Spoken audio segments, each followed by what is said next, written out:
Hello and welcome everybody, I'm Proper and this is number 3 of the Victoria 3 Dev Diaries. Today we will be talking about buildings, and this Dev Diary is honestly rather interesting to me because there is a lot of valid comparisons that you can make, or there are many valid comparisons that you can make to Victoria 2. Not because Victoria 2 was so similar in its building system, because it really isn't, but because the old systems are very much translated into the new Victoria 3 systems. I think that was quite interesting. I think the power that we are given here as a player is also quite intricate. But before we do that, I would like to take a look real quick here at authority again.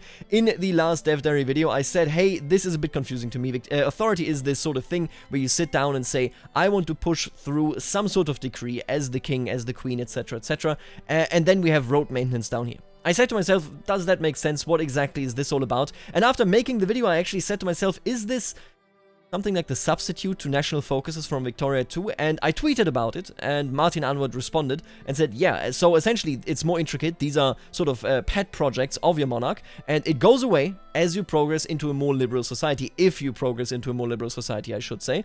And they are most certainly something that is a more intricate and more interesting version of the national focuses from Victoria 2. And I want to revise my opinion. Back when I did the video, I essentially said, yeah, authority looks a bit shady to me, looks a bit weird to me, you know. I'm not sure if this is exactly what I expected there, but if we actually draw the comparison to national focuses, let me just explain it real quick what this is.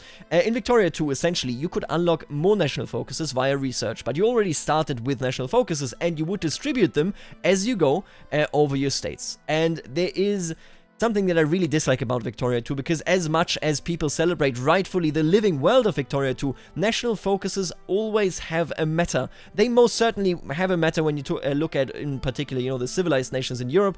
What you would do is, of course, you needed to look out for the clergymen because they influence your research and your literacy rate. You would have to look out for the bureaucrats because they are, you know, necessary to actually have bureaucracy running in your state. And all that stuff has a meta because, well, at first you encourage, you know, the bureaucrats, etc., etc., until you reach 1%. Then you are at the optimum of bureaucrats existing, and then you move on, right? And that was always very annoying to me, and in particular what I never liked was the fact that national focuses increase in how they exist, and yeah, they always get something to do if you really need them to do something. And I think that is a bit weird, because of course, it's a bit of a you know, wooden mechanic. It's a stilted mechanic, let's phrase it like this, that's the English term right there, where you are using something that isn't really an institution, it's not really made for longevity, it's just you pointing into a general direction and saying, we need more people of those and more people of that over there.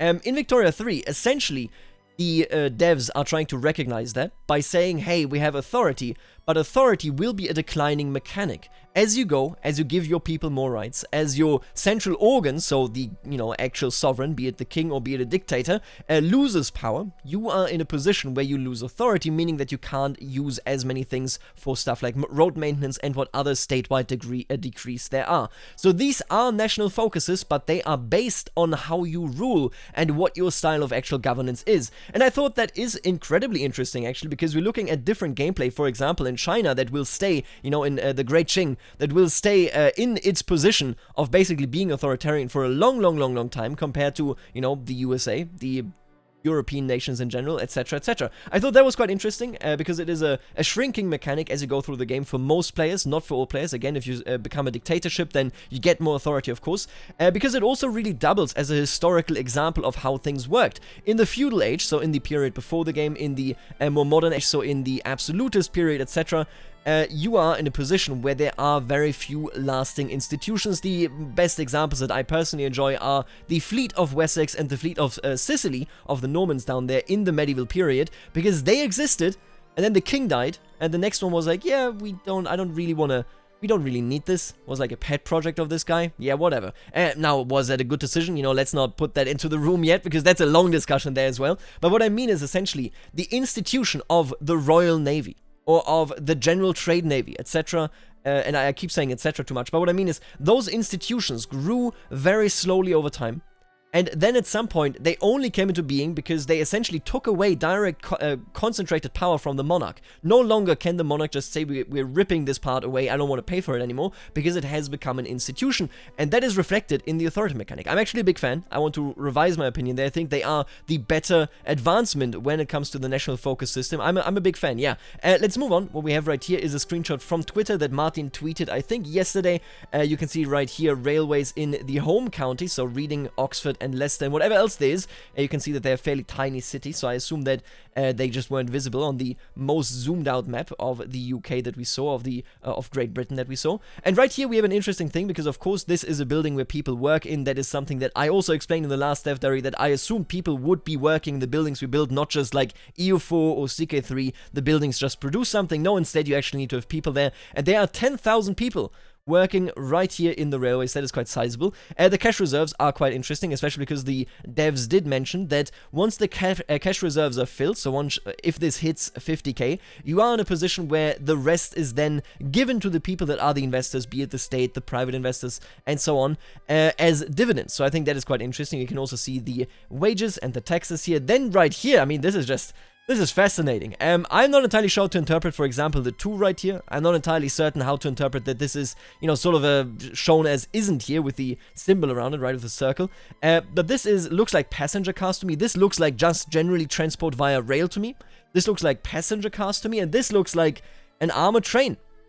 We might actually have armored trains in Victoria 3. I wonder what the impact is. Is it being able to supply a region that is under attack better because the trains can defend themselves? Or is it giving a defensive bonus, for example, to armies? I'm not certain, but I really like this. I assume that these are available, but currently are being told not to use armored trains, because I assume, you know, maybe it slows down, for example. Maybe it brings up expenses and slows down the revenue. Right here we can see the state region infrastructure is impacted by plus 40, which is great. I mean, this is just a great example for how this really impacts whether you can get goods to the market or not. I assume that this also probably will have to do with how fast POPs migrate. Imperator Rome does it, for example. If you build roads, then POPs will be able to migrate faster. If you have a port, then they can migrate faster, and so on. The throughput, I'm not entirely certain. Throughput in Victoria 2 meant something very different, I think. Essentially, or maybe it means the same. Essentially, you had RGOs, and these RGOs would produce things such as basic goods, you know, coal, grain, and so on. And the throughput would be increased via various things such as tech and so on. And the throughput would essentially mean, hey, we just produce more. If this could just mean producing more, or maybe producing the same but putting it through to the market more, I'm not entirely sure. Yeah, but great screenshot. There's so much information here. You can see as well the expenses. They are also using resources right there. Just absolutely beautiful. I really like this this overview here. The fact that railways now need resources and population actually working in them is absolutely up my alley. Now let's move on to the actual dev diary. Buildings are where the POPs work to produce resources such as goods. Buildings represent a wide range of industries, businesses and government functions, from humble subsistence farms to complex motor industries and sprawling financial districts. States are a concept, so let's start with states to explain where the buildings are built. States are a concept that should be generally familiar to anyone who's played some of our other games such as Victoria 2 or Hearts of Iron 4, a geographic unit of varying size in which much of Victoria 3's gameplay takes place. And we will enter something here where I am like really sort of split. I would like to see your opinion. States are where POPs live, and more importantly for our subject matter, where buildings are located and built. So, when it comes to the buildings that are built in a state, you have to imagine, for example, Brandenburg is a state. Or maybe you have northern and southern Brandenburg, I don't actually know. But let's assume that is a state. In that state are provinces such as Berlin, Potsdam, and so on and so forth. And you build your factories and whatever else you're building, so whatever building, you have a government building and so on, in this state. In the state of Brandenburg. Now, as I understand it, and I read this online, I think directly from the devs, but I read it like a week or two ago because I was researching so much. Buildings are built on the state level, but are distributed within the provinces, as in it is assumed that, for example, a central government building will be built in the central hub of a state, so for example Berlin, right? I think that is fine. I think that works. It's an auto distribution. I assume that it's maybe like a performance thing. It takes away a lot of stress from the AI calculating where to build buildings exactly in what provinces and whatnot. I think that makes sense. I think that's fine. What worries me are the fact that, and this has been stated before, that POPs are living on a per state basis. Now, we can't know for sure what this means, but essentially the worry here that I have is the fact that POPs don't live on a state basis. And I know that sounds ridiculous, but what I mean is, POPs live exactly where they do in a province, right? Of course, a POP that lives in Potsdam can still go to work in Berlin, so it could still be used to fill the buildings on a state-wide basis. But what confused me a lot was when they were asked how POPs are distributed if a state were to be split. For example, if Brandenburg is split into west and east, because, I don't know, Poland, you know, came in, Poland reformed, and Poland came in and took the east of Brandenburg. The question was, how are POPs distributed? And the answer from the devs was semi-proportional. And I don't know about that one. When we have a situation, when we have areas that have many different cultural groups, many different minorities, for example. I mean, what comes to mind are the Balkans. What comes to mind are, for example, Transylvania in, you know, the Romania-Hungary area, because of course we're looking at a situation where there are Romanians living there, there are Hungarians living there, there are, I think, like the German, you know, the Szekele, I don't actually know what they're called. But if you have that situation, those groups, those people, most of the time in this period live in certain areas. If you look at a map of a cultural demographic map of Europe, for example, you will see that there's like really concentrated spots of minorities whenever there are minorities. Of course, in cities that is completely different, and you can change that throughout the game, at least that is my hope. But if I split the state that has these minorities in very specific situations, getting a proportional representation of cultures within my new state from the old state makes no sense. If I take only the Romanian parts of a state and eat them, I should only get the Romanian POPs that live there, rather than a split that is, I don't know, 40% Hungarian, 60% Romanian. Let's not go further in depth. If you get what I mean, is my worry is that this by state distribution could really muddy up how well the POPs and their ethnicities and the cultures and the religions are simulated. That is something I'm not entirely sure about. Again, they did say semi-proportional, whatever that means. I hope that we get a lot more information. I just wanted to ask you, what do you think? Do they mean by this? Do you think I'm wrong? Do you think I'm right? And if I'm right, is that good or bad? Do let me know about it. That is definitely a concern that I have, so I just wanted to bring it up. Right here we see just a classic state right there. I'm not sure what these mean. Maybe they state decrees. This means, I assume, that you can mine coal or iron. I think it's iron right there. You can see an iron potential building here as well. You can also see this is a wood manufacturing process, and this is fishing. This right here looks just like an industry building of essentially chairs. This is arable land.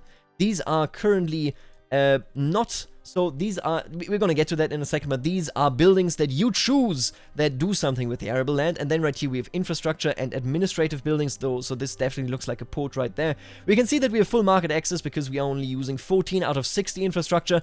Looks like we're making money. Looks like there are 192,000 peasants living and 2 that are unemployed. Shame on you. Shame on you indeed. Now let's take a look at it. Buildings are just places where POPs can work and generally do not represent a single building. A single level of government administration, for example, represents the necessary buildings and infrastructure to support a certain number of bureaucrats. So, more than anything, it is like a district. Right? It's like a government district where you have buildings like maybe parliament, you have different agencies, and so on and so forth. Buildings always need qualified POPs, as mentioned beforehand, before POPs to work in them to yield any benefits, and an empty building is just that, empty and completely useless. This holds true even for buildings like railroads and ports that did not need POPs to work in them in Victoria 2. We can see that here again. Big fan of this change. I think that is absolutely outstanding. Most buildings are directly constructed, but some, like the subsistence buildings below, will appear automatically based on certain conditions. When buildings are constructed, the construction uses POPs, labor, and goods, so even the construction uses that, which is great, and the costs involved will be subject to market forces. Of course, that makes sense. Let's talk about subsistence buildings.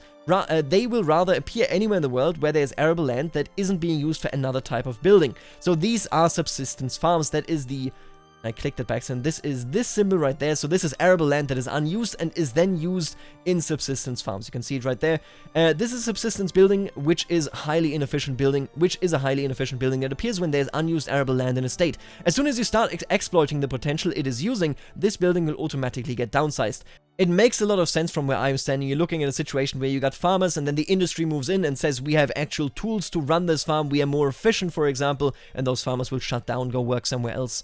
You know, that is, of course, quite reasonable. Now, what you can see right here is the yearly productivity and employees. I don't even see... Oh, there's the employees. Yeah, so 202,000 compared to 260,000 that are possible. This is very similar to RGOs in Victoria 2. But there is obviously a much bigger impact here, where you have a direct relationship between the buildings that you build. RGOs were also impacted by what you did with your population in Victoria too. If you had a coal mining RGO, but you focused on other industries in this very area, then those people might go and, you know, promote to other jobs, for example, be a laborer, be a craftsman, and then work in those industries instead of in the RGO, obviously pushing down the RGO production. Here it is also directly related to whether you build more efficient farms or not. I think that is a pretty good change.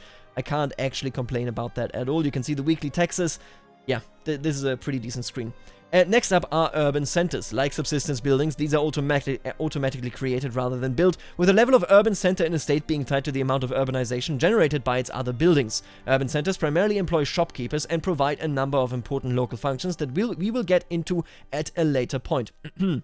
Now, we don't actually know what those local functions are, but I have to assume that they are related to, for example, giving access to goods.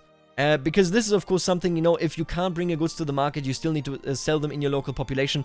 Maybe it even relates to them importing goods from more, you know, exotic locations. Maybe there's a threshold of how much you can import. I don't know. I'm very, very interested in finding out about that. It most certainly is related to life quality. I assume this is like maybe electricity. I don't know. Obviously, production method is a bit of a wrong word here, but it does show the urbanization at the end of the day. So this is definitely the market. This is maybe electricity, and this looks like a tram. So we're looking at a situation where, hey, how deep are we into actual urbanization? This is an urban center, which automatically appears when there is enough urbanization in the state. One level of urban center is created for each 100 urbanization in the state. You can see there's employees, there's cash reserves, so these go out to the pops. Because this is an automatic building, I assume that we don't get that, we get the weekly taxes here instead. Let's move on to the government buildings. Government buildings provide crucial civil services required for the smooth running of a Victorian nation. Examples include government administration, where bureaucrats provide bureaucracy for the administration of incorporated states, and funding of institutions, and universities, where academics produce innovation for technological progression. Let's take a look at this. So, interesting to me, universities, where academics produce innovation for technological progression. I like it. No longer just tied to literacy rate. Maybe quite interesting. What else we got here? Government administration. This is the building right there. You can see this looks a bit like a hierarchy, you know, maybe teaching in a way. This is the general administration. Maybe this makes it so that, you know, this is a top-down hierarchy. It's delegation instead of just one guy working on his own. I'm not entirely certain. Again, this screen doesn't make it very obvious. This looks like it is selected, but then at the same time, all of these sort of look the same here, except for, you know, being crossed out. But yeah, no, this most certainly is a government building. They produce bureaucracy, you can see it right there, and they do that via the wages. And the process, yeah, increases the throughput. I have to assume that the production method is directly related to the throughput, which means this is directly influenced here. So yeah, we can, I guess, go back, was it up here? I can't tell anymore, the throughput, I swear, oh no, we looked at it here. This is the throughput via this production method. That is what I have to assume, right? That is the only way, which is nicer. Instead of just having a research percentage increase, you actually need to implement the production method as well. That is indeed quite nice. If that is the case, it certainly looks like it to me. So yeah, this looks like the applied production method, and that gives us a plus 6% instead of just a plus 2%.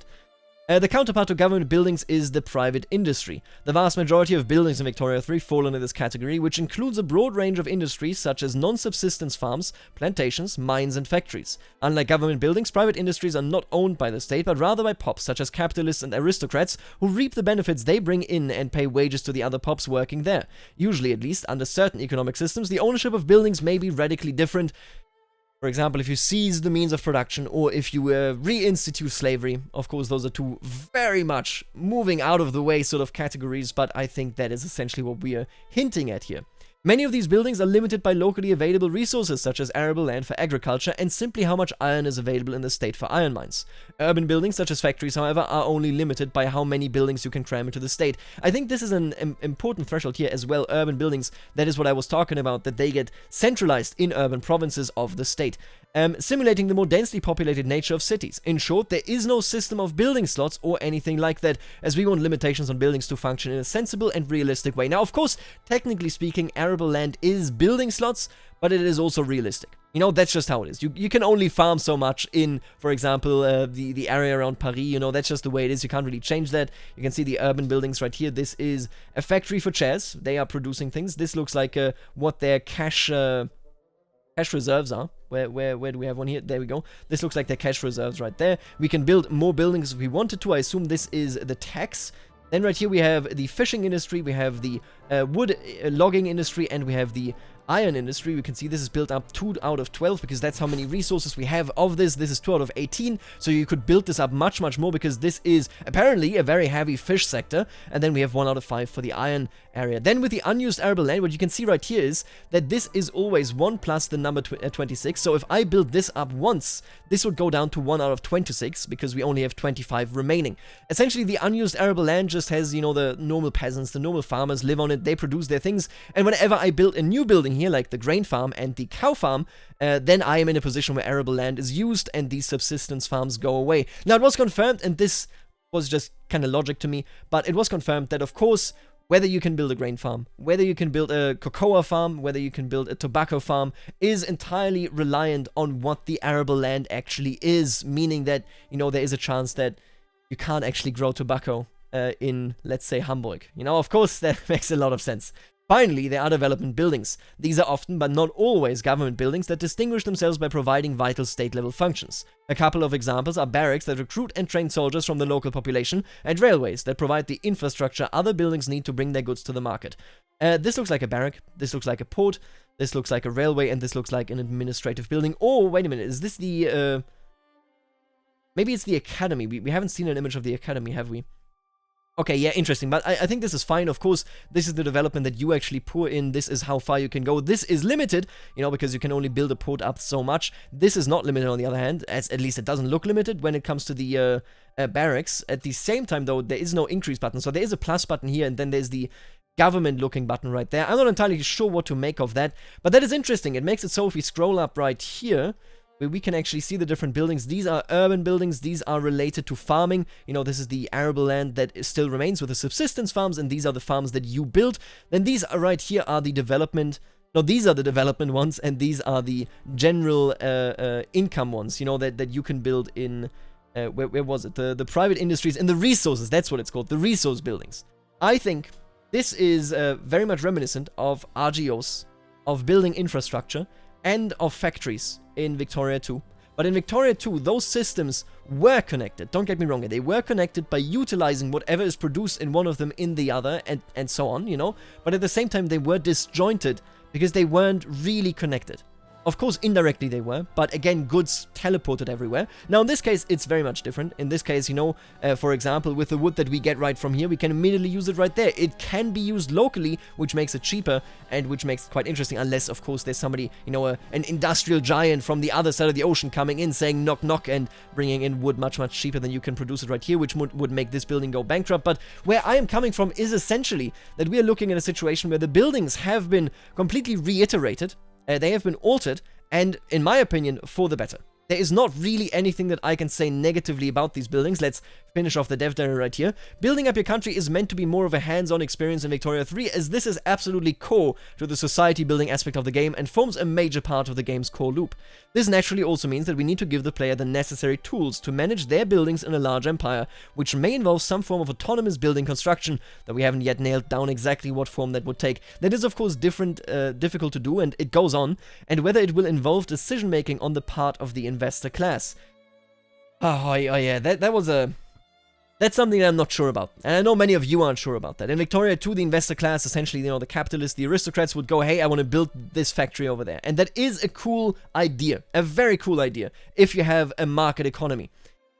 But also, they made terrible decisions, because making good decisions in first of all, Victoria 2 is broken in its economic simulation, but making good decisions in that simulation for an AI, ooh, that's a tough one. Whether they can do it in Victoria 3, I don't know, but I hope that, I mean, right now, how they want to do it in Victoria 3, from what we know, is that there is an investment pool where essentially these investor classes say, hey, here's our money, why don't you invest it, but we own whatever is built with it. And, yeah, like, you know, I like the fact that they recognize the AI in Victoria 2 does not work well, but I don't like the fact that even if I'm a free market economy, I am investing whatever my investors have in terms of money. How do you feel about that? Yeah, I think I would like them to decide on their own, but again, it's very good from my perspective that they even recognize that this was an issue in Victoria 2. I don't think the response or the answer to this is the, you know, investment pool, but I like that they at the very least recognize it. Now, yeah, that is essentially the second issue that I have. I have the primary issue which is of course the topic of pops per state. Then I have the issue with the investment pool, but when it comes to the buildings on their own, I think they look absolutely magnificent with the production methods, with the throughput, which everything related to how much you can exploit the land and what the land can give you to begin with, you know, what resources. I think that is very cool. Next time we'll be talking about goods. I'm very excited for that, no doubt about it. Are you important? No, you're not important. Ah, right, we got one more here. We got this answer that I highlighted. The rest of the answers was like, not really that interesting. I think I already understood what they explained up here, but this one is quite cool. Honestly, while the AI is of course a challenge, the main reason for this is that which buildings are built in a country is so fundamental to both the economic gameplay and society building aspect of Victoria 3 that we don't think it makes sense to not let the player interact with it. We do not want the game to play itself, so to speak. This is about the AI spending the money and building buildings and so on. And I can understand this. I truly can understand it, but yeah, I don't know. I think there's merit to handing something over to the AI, seeing what the result is, whether it's poverty or wealth for everybody, whether it's success or failure, and then taking a country from there. If the capitalist class makes major mistakes and makes it so that my country fails, of course, on a gameplay level, that is suboptimal. On a gameplay level, I am losing. But on a roleplay level, you're looking at a situation where that could lead to a revolution. Yeah, you know, I think it could be good storytelling, but, of course, if that means that the AI is bad and we have to expect them doing mistakes, then yeah, the investment pool is the better idea. I do hope that there's like a compromise between the two positions that we can come up with, that Wiz can come up with. Either way, this is the Dev Diary. I'm on Proper Varian. I want to thank the members of the channel, namely the Barons, the Counts, and the Dukes. Very, very interesting Dev Diary. What do you think about it? I had a lot of thoughts, as you can tell, and I will see you later. Alligator.